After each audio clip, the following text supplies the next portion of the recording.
From the Temple of Heaven to the Forbidden City, plenty of great power pageantry on display as the leaders of the world's two mightiest nations toasted each other at an official state banquet. Donald Trump flanked by the likes of Elon Musk, Tim Cook of Apple, Jensen Huang of chipmaker leading Nvidia, tech titans keen to see trade tensions smoothed over. Hardly surprising that the laudatory toasts between Xi Jinping and Donald Trump hardly qualified as what you might call straight talk. But behind the scenes, critics worry if instead of straight talk, it's a straight swap and a tale of two straits. Our panel reacts to Donald Trump's softer messaging on Taiwan, separated only from the mainland by the Strait of Formosa, and we'll ask if Washington instead wants Beijing more involved in the reopening of the Strait of Hormuz. China, the largest importer of Iranian oil. Whether it's Taiwan or artificial intelligence, is the course of history and global security being decided on a cocktail napkin in the Great Hall of the People? What do both countries and two leaders have to gain? And what do they have to lose? Today in the France 24 debate, is Taiwan on the table? With us, burning the midnight oil from Beijing, Huang is journalist at Chinese state broadcaster CGTN, fellow at the Center for China and Globalization think tank. Thank you for being with us. Thank you. It's a great honor for me to join you in this discussion. From Washington, Kyle Chan, fellow at the Brookings Institute, John L. Thornton China Center. Welcome to the show. To be here. Thanks for having me. From London, human rights advocate Luc de Pulford, executive director at the Interparliamentary Alliance on China. Thanks for joining us. Good to be here. And we welcome back André Lezeuc-Petry, president of the Joint European Disruption Initiative, which works on bolstering the EU's strategic autonomy. Is that the way you put it? Europe's technological leadership. Absolutely. Hello, François. Thank you for being with us. A reminder, you can, if you're on the go, you can always listen to the show wherever podcasts are streamed. Gotta hand it to the Chinese. They know how to put on a spread. The menu at the banquet, including golden broth lobster, Peking duck, pan-fried dumplings with lace, conch pastries. They even plan to play YMCA, Donald Trump's favorite. More on the day with Karis Garland. Rounding out a closely watched summit in the Chinese capital, Thursday night's state banquet featured a more relaxed atmosphere. Guests rubbed shoulders with tech moguls like Elon Musk and Tim Cook, while top U.S. officials were also in attendance. In his toast, Chinese President Xi Jinping said Washington and Beijing should become partners, not rivals. Achieving the great rejuvenation of the Chinese nation and making America great again can go hand in hand. We can help each other succeed and advance the well-being of the whole world. US President Donald Trump also spoke of the importance of working together and invited his Chinese counterpart to the White House in September.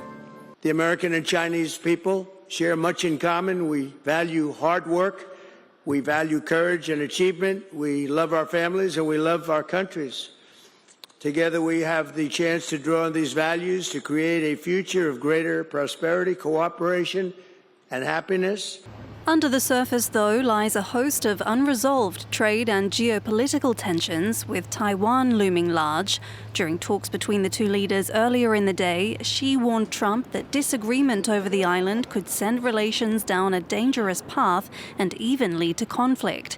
It's seen as an attempt to show just how serious Beijing takes its claims of sovereignty over Taiwan, which it has threatened to take by force.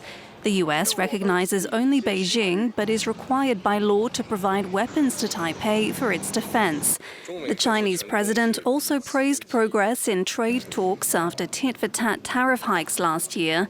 And according to Washington, the war in Iran was also discussed. The White House said Xi expressed interest in buying more US oil to reduce China's dependence on Iranian crude. On Friday, the two leaders will have tea and a working lunch before Trump returns home to the U.S. Shan Weizhang, a day we'll talk about the disparities, I guess, in the official readouts of what was said behind closed doors. Let's begin with the latest, an interview given late by the U.S. President Donald Trump, where he said that Xi Jinping had volunteered his help in dealing with the reopening of the Strait of Hormuz. Do you see that happening? I think that I can for now. I think it's really important to follow up for the further discussions. But on the Hormuz side, on the Iran issue, I think if China could help to stabilize the situation with Iran, that would be a significant thing, because China has always wanted and has always said that China wants to bring peace there and want to have more peaceful situation in the Middle East area. So I think it would be a great thing that if China can contribute to the global order. And we know that today India is running out of fertilizer, running out of oil.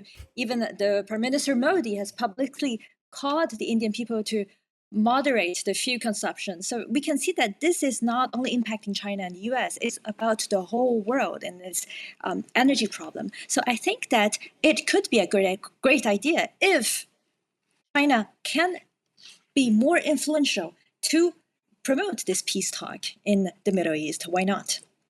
Kyle Chan, do you smell a kind of a grand bargain? You help us with Iran, and we'll help you on other matters? Overall, I'm quite skeptical of any kind of grand bargain. I see that Donald Trump, with the war in Iran, has gotten himself, the US, and the rest of the world into quite a bind, and is searching for anyone to help get out of this mess. And he's called on European allies, he's called on other nations, and he's called on China to try to step in and play a role. The question then is whether China will really play a substantive role in trying to exert any kind of leverage over Iran, or will it be more a matter of sort of nudging and encouraging Iran to continue to come to the negotiating table and at least discuss the issue? I think this is a big question that we don't really know about yet. Well, let's talk about the messaging then. It was the first visit by a U.S. president since Donald Trump 9 years ago. The day concentrated around some iconic Beijing sites. Andrei Lizcook-Petri, for having gone to Beijing many a time, going to the Temple of Heaven, going to the Forbidden City, going to having the banquet in the evening at the Great Hall of the People. We're looking at the map here. Is this standard fare for every visiting head of state, or is this special treatment? Well, it's relatively standard for a state visit. That is the traditional steps.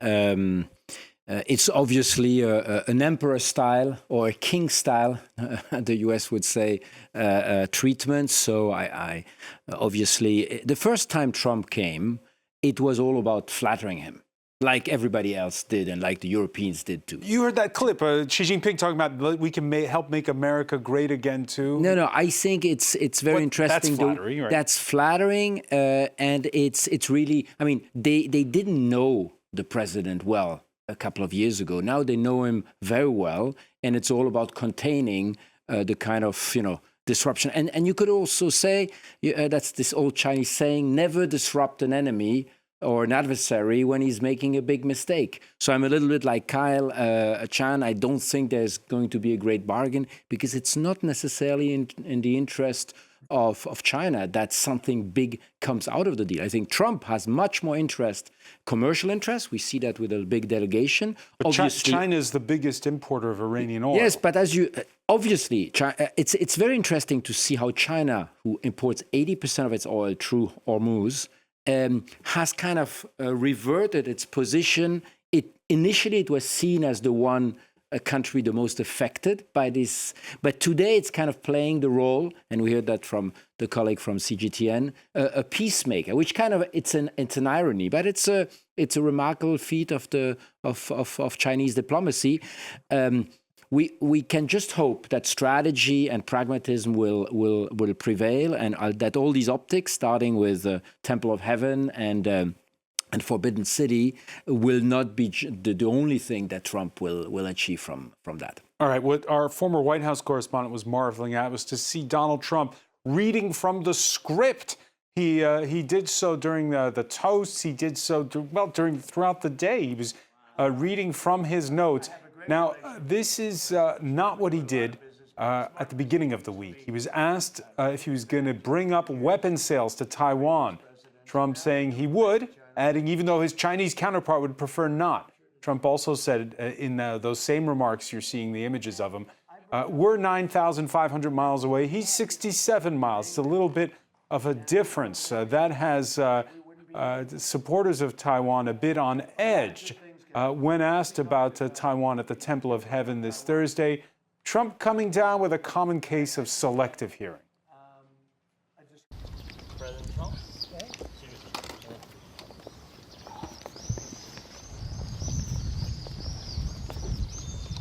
How were your talks, sir? Great.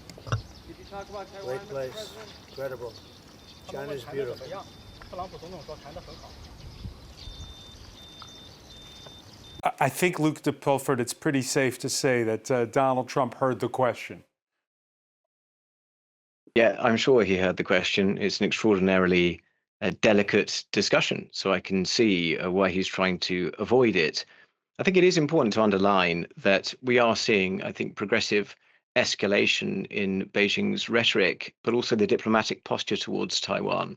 So this is the issue beyond any other that has been amplified by state media as the key non-negotiable in China-US relations. It's really been amplified today. And we've heard today a not very veiled threat from Xi Jinping, very pointedly to the United States, saying, you know, you can talk about anything you want, but don't go there with Taiwan. Yeah, let's listen to that. Let's listen to that clip. Because the readout from the White House makes no mention of Taiwan. China's foreign minister, though, getting ahead of the news cycle, Guo Changkun, the spokesperson, warning that if mishandled, the two countries will have clashes and even conflict, quote, pushing the entire China-U.S. relationship into greater jeopardy. Taiwan independence and peace across the Taiwan Strait are as irreconcilable as fire and water. Maintaining peace and stability across the Taiwan Strait is the greatest common denominator between the two countries. The US side must exercise the utmost caution in handling the Taiwan issue. So, Luke de Pulford, is this the usual rhetoric or is this going up a notch? But a lot of that is the usual rhetoric. What is unusual is that this has been highlighted as the key thing. It's absolutely non-negotiable in the Chinese eyes. And it's also been articulated with a threat about the possibility of conflict if the US doesn't manage the relationship in the way that Beijing would like. It's also important to emphasize the broader context. This follows on in recent weeks from progressive escalation in the way that Beijing has really tried to shrink the world for Taiwanese people. They have sought to prevent the president of Taiwan from going to visit one of his diplomatic partners. They have shut down a civil society conference that was due to happen in Zambia, and there's been really escalating coercion of foreign members of parliament who want to speak about Taiwan. So all of this is ratcheting up, and it feels in this visit as if Beijing believes that they can push the boat out just that little bit more. Yeah, when you talk about coercion with the opposition, are you referring to that visit last month by the chairperson of the opposition Kuomintang party?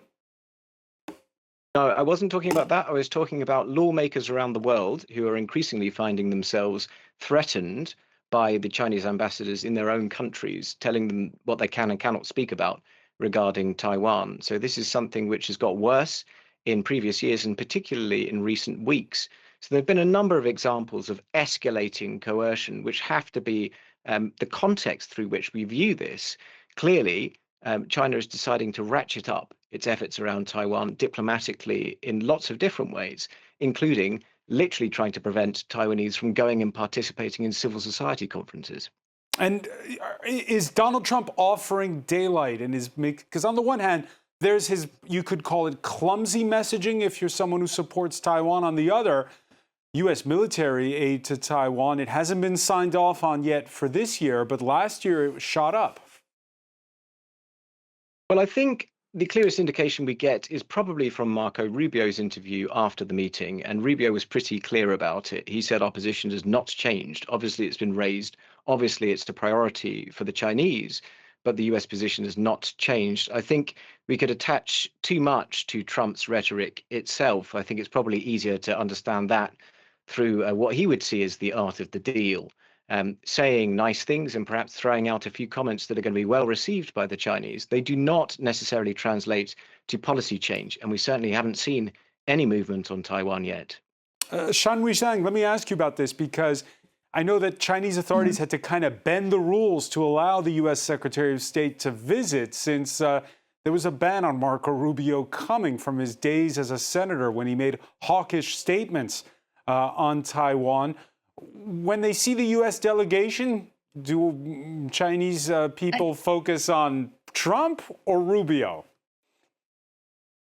I think they're not focusing on particularly on one person. They're focusing on the judgment and how the United States is seeing the Chinese people. Are Chinese people being well treated and well respected by the US? I think that's something about the Chinese identity, that Taiwan is part of China. And this time when you see that, this time when there's the meetings between the Chinese President Xi Jinping and the American President Donald Trump, that I quote him precisely, he said that the Taiwan issue is the most important issue in the China and US relations. Before, in the past decades, he have always been talking about Taiwan as typically framed as a very sensible issue, very sensitive issue, the core of the core interest. But today, you can see that he just put in this word, like this is the most important issue. Why? Why is it the most important? Because this is the baseline, this is the red line of China, and which means I think that all other items on the agenda, trade, technology, we see so many entrepreneurs coming this time, and the regional conflicts beyond the geopolitical tensions are now subordinated to this only one condition. So I think it is very important. And also we see that today that the Chinese President Xi Jinping, what he told Trump is that I think he did it in a very good way, in a very mannered way, is that Chinese diplomacy in a well-refined way, is that he delivered the substance of the deterrence in the language of cooperation, but he's also telling him that here's the red line, here's the thing, here's the warning in this framing of the shared interest. And were you surprised, Shanhui? Were you surprised that there was no mention of Taiwan in the official readout from the White House? I am surprised. I am very surprised. And I think it is important that the US people also manage to look to the history and look directly to the history and to the facts that that Taiwan is part of China. And today, the Taiwan Strait situation and the security do matters of the regional security and even the Pacific security. So this is what China said to Trump today. And I think that the United States should be having some reactions for the further days to come. All right, we'll see what happens. Defenders of Taiwan draw comparisons with 1984 and UK Prime Minister Margaret Thatcher's trip to Beijing, where under the eye of China's paramount leader at the time, Deng Xiaoping, she signed the agreement that enabled the return of Hong Kong to China 13 years later. Is that a poor comparison, yes, Kyle Chan? I think overall what we're seeing is probably President Trump and the Trump administration trying to walk this delicate line and not try to shift U.S. policy to sort of hold the line. And I think, ironically, one way for President Trump himself to do that is to kind of avoid the topic. So what you have is kind of an interesting split screen where the Chinese are very focused, and, this is very stylistic. They're very focused. They have their one key issue, and they're very sort of structured about it. And on the U.S. side, we kind of have a laundry list of asks and requests and statements, and then obvious omissions here and there. So it's interesting to contrast both of their approaches to what is clearly a huge issue in the relationship. Are you suggesting, Mr. Chan, that the U.S. delegation came unprepared? I would say that overall, the Chinese have been preparing a lot for this trip. They've been thinking about their asks, their requests, what they expect out of this. And I think there's just a much lower level of preparedness on the U.S. side. Remember, this was was supposed to happen earlier this summit and got postponed because of the Iran war. That actually gave the US side a little bit more time. But normally, these types of high level summits are prepared months in advance with CEOs, for example, invited, not just in the week or two in the run up to the trip. So I think that's a sign of sort of how little thought the US had going into this. I get the illusion. We're going to talk about that in a moment with the boss of Nvidia joining. But first, among the names in the U.S. delegation, Andre Petrie, Pete Hegseth, first time that a U.S. defense secretary has been on the trip with the U.S. president at the same time. You know, there's a war going on in the Gulf. What does that tell you, the fact that Pete Hegseth was there? Well, I would like to expand the question. I'm not so sure that actually the U.S. is not that prepared. We all noticed that for the first time, Trump is really reading very precisely his notes. I think there might have been actually a very, very strong briefing on him saying that in China, in particular, every word counts. And so it's really important to stay clear to the script. The other thing is you probably saw, and that's related to Pete Hegseth, that the delegation, especially of CEOs, did not include the Nvidia boss at the beginning. He basically jumped on Air Force One during refueling in Anchorage. In Alaska. In Alaska. And that shows, on the way to Beijing, and that shows that actually the US administration is split over many topics. You have the hawks who don't want at all increased relationship, especially on the tech side, with China. They would be rather more in favor of bigger engagement on Taiwan, and the others who are more business as usual, engaging. That's the Tim Cooks and the other part, or the Elon Musk, because they have interest in China. So I think the fact that Taiwan is alluded is actually pretty smart from the US side, because indeed, I think China wants to focus on that. And let's be careful about the optics. That's what I mentioned before. We all think that China seems to be having the upper hand. No, China has a huge issue what's going on in Iran. They still hugely depend on their imported oil. It's not the case of the US, they have a problem with the price and with inflation and with voter sentiment, but they have, they have more oil today than Saudi Arabia and Iran together, the US. So it's not at all the same. But I think China has immense issues right now with its economy. For example, in the automotive space, there's huge overcapacity, which is an issue for countries like Europe because we are flooded with the exports. So I think they try to divert traditionally politics to the Taiwan issue to kind of get a success out of that. So I would not be so sure that actually today China is dictating the agenda. I think indeed everybody wants to get something because on one side the economy is not doing well, and on the other side, obviously, Trump needs to come back with great optics for his internal politics. Yeah, the U.S. Treasury Secretary talking up great optics. And just on this question, though, if China is hurting from the disruption to the Strait of Hormuz, it's only partially shown. Just explain to us this one technical point. Why is it that the stockpiles of Chinese oil have gone up since February the 28th? Well, China has always prepared, obviously, much more than any other country. Probably Japan is even more prepared because they know how much it's essential for their economy. Let's not forget, China has become the industrial powerhouse of the world.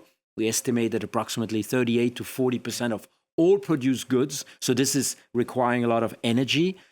Yes, they piled up renewable energy at a rate unprecedented, but it's still not enough to fuel So the stockpiling is essential, but it does not necessarily mean that they're in a better situation in front of a strategic disruption. We heard that a couple of ships, tankers, got through the Strait of Hormuz, but still the uncertainty about the supply chain is a massive strategic threat for China, and we should not forget that. All right. The U.S. Treasury Secretary, talking up the fact that you have all those tech titans there. The world's two AI superpowers are going to start talking said Scott Bessent. XAI's Elon Musk, chipmaker, and Nvidia's Jensen Huang among those meeting. As both Kyle and Andre were stating, he was a late addition to that U.S. delegation, hitching the ride in Anchorage, try to revive talks over Chinese orders for the company's advanced H200 chips. Seems that Huang, like Trump, suffers from selective hearing from reporters' questions.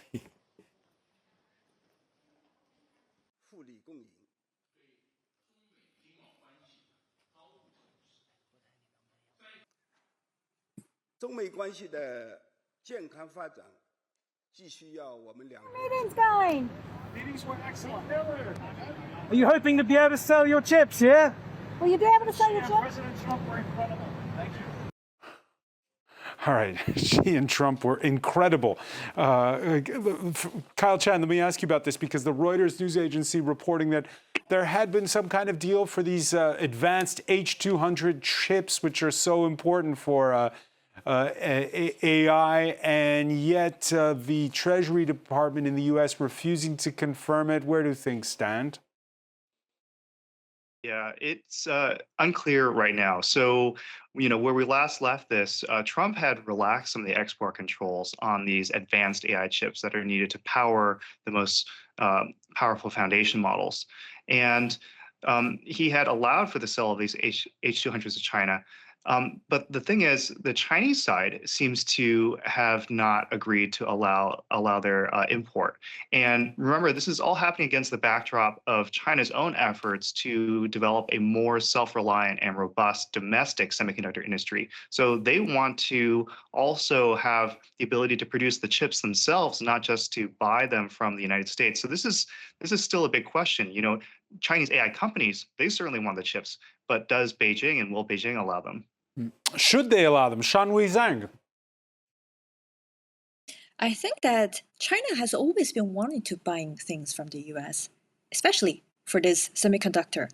And the thing, the United States has always been complaining about this balancing problem between China and US. But it is important to say that sometimes it's the US who doesn't want to export its own things to China. I think China, we have here in China, I think people sometimes we hear is that China they are very interested to importing and to buying the high-tech products from the US. But the complaint about these advanced chips was that the Chinese were okay for purchasing them for use abroad, but not domestically. Yes, because the U.S. didn't let it to be exported to China. This is because that the U.S. has restricted its exportations to China. So I think it is important to outline this part, is that Chinese people are welcoming and they're prepared to spending money on this particular ones. So I think it's also from the side of the U.S. to try to give a gesture to export more to the Chinese people. And what we have seen this time is that I think when we see that Tim Cook came this time, we see that Elon Musk came here, and we see that also Jensen Huang here. These are the three people I would say they're kind of the backbone of the technological backbone, the support of the American economy, and they're all in Beijing today. So, and also they're personally being introduced by Trump to the Chinese President Xi Jinping. So I think there is one thing that is important, is that China has already said that in this coming 5 years, in this 5 years plan, this coming 5 years, that China will be developing more on the technological part. And especially with the development of the AI, with the development of the robots. So I think that from China, they will need more and more power for calculate, and more energy used, and more technology part used. So I think that China will always been getting its market bigger and bigger, and trying to have more good products coming into Chinese market. But the thing is that do the US let them go? If the US don't let them go, so I think that in this case, China will have to, by its own enterprises, to invent, to try to follow up and to keep up on the speed, very speeding levels All right, before we ask technological progress. Before we ask Luc de Pulford whether it's a good idea to sell H200 chips to China, André Luscope-Petry, why is it that right now you're not able to? Well, let's be also much more plain. I mean, AI is now obviously weaponized. It is the tool of competitiveness. If you look at economic growth in the US in the last 10 years, it has been mainly driven by these, not just 3, but 7, these magnificent 7 that have created huge wealth.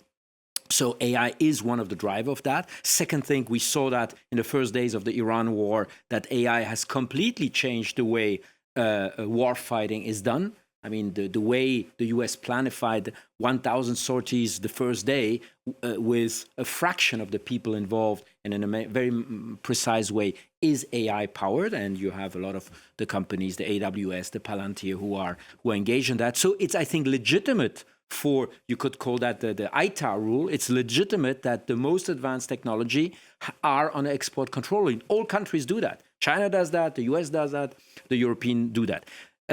Again, there are conflicting interests. The fact that Jensen Huang apparently lobbied very hard, and he had the support of Trump, which ultimately then the first list was the Hawks, and the second list of guests that took the plane in Anchorage were the Doves. Well, I would say those who were more on a commercial setting, and Jensen Huang is also seeing his business in China dropping. The latest number I got is that in the first half, in the first quarter, numbers are down by 50% of what Nvidia can sell to China. So he has a commercial interest. Then it's really tech diplomacy. Just yesterday or the day before yesterday, Chinese DeepSeek, which is their most famous foundational model, has announced that now it can run with Huawei chips. So the message here is very clear. We don't need your chips anymore. So what is the best bargaining power when you really want these chips is to say, well, actually, we don't need them. So yes, we would make you a favor to open our market to us. So I think it's very nice. Technology is at the core of these diplomatic discussions. So that makes it very, very interesting. I'll ask you about those Nvidia chips in a moment, Luc de Pulford. But first, I just want to rebound on what you just heard there from André Luscope-Petry. If China doesn't need those chips from abroad anymore, what does that mean for Taiwan? Since it's often been said that TSMC, that huge chip maker, that's their biggest defense guarantee for the island nation.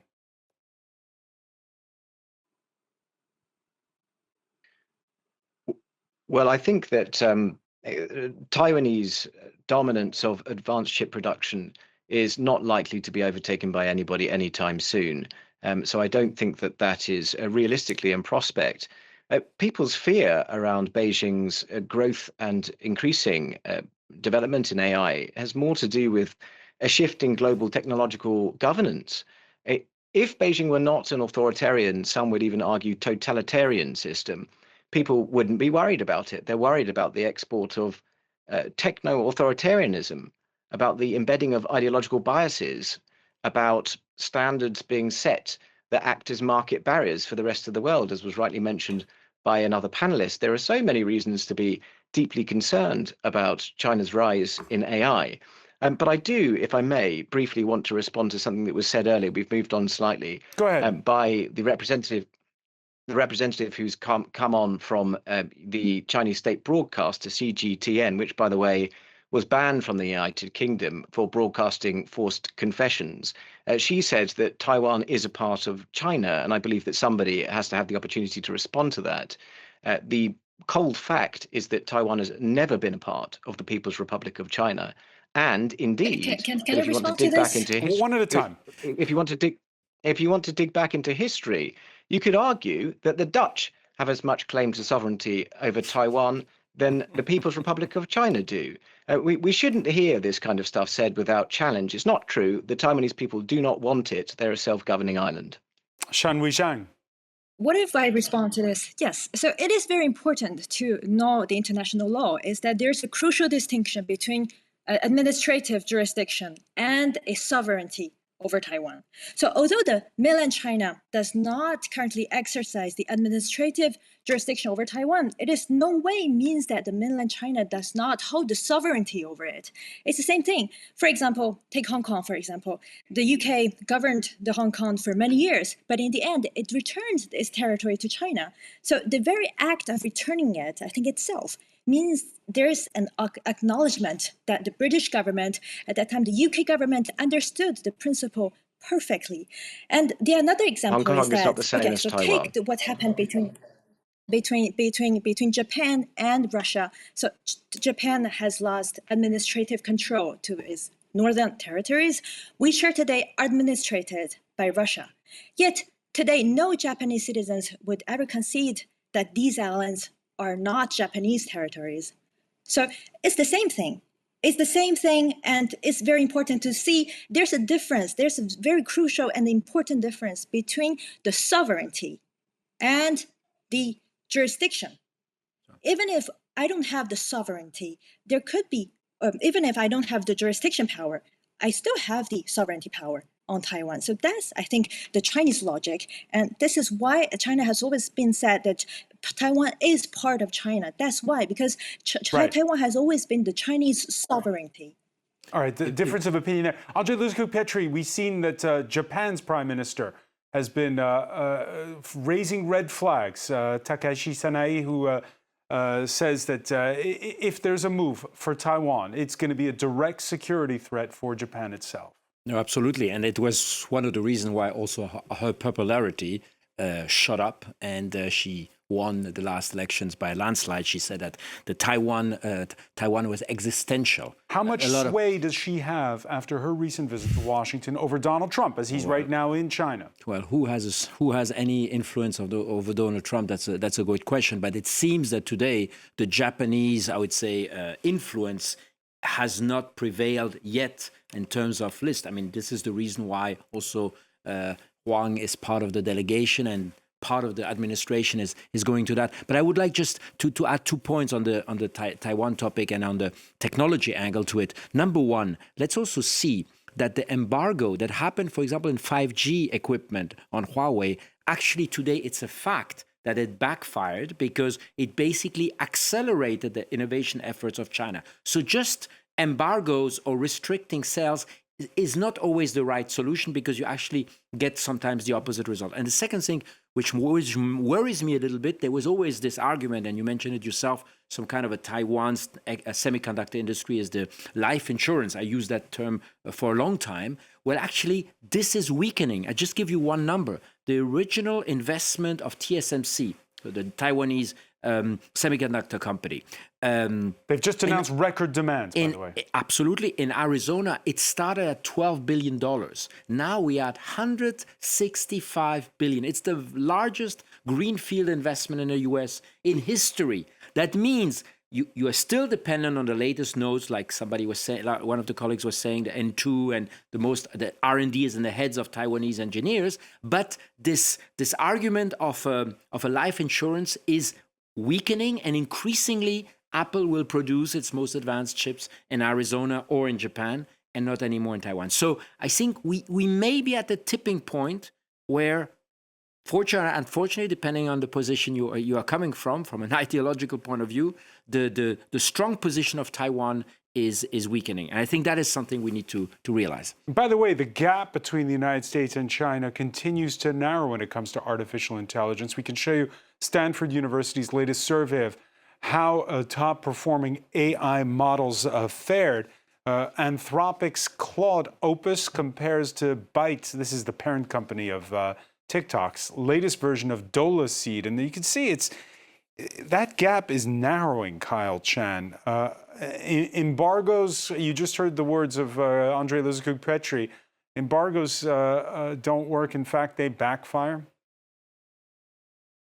I agree with what he's saying. And I would sort of frame this as a two-sided problem, because it is true that in the near term, these export controls on, say, Nvidia's most advanced chips going to China that can slow down Chinese AI developers, right? They are still a gap. And depending on who you talk to and which measure you look at, that gap is remaining. Maybe it's growing with the latest round of models like Mythos, but it's still there. So it can slow them down in the near term. But he's right to point out that in the medium to long term, right, this is spurring China's own chip development. And that's really crucial. And, this goes back to the bigger question about AI, which is it really just a race about having bigger and bigger and more powerful models? Or is it about how you're able to roll out AI into your economy, through your society? And I think China's making a bet that they will have very powerful models, if not the best, but that those will be much more affordable and accessible and more widespread, both in China and around the world. And that's a very interesting bet that I think the United States needs to take close attention to. Yeah, and this whole question about what's going to be at stake in this AI race is, of course, one for the entire planet.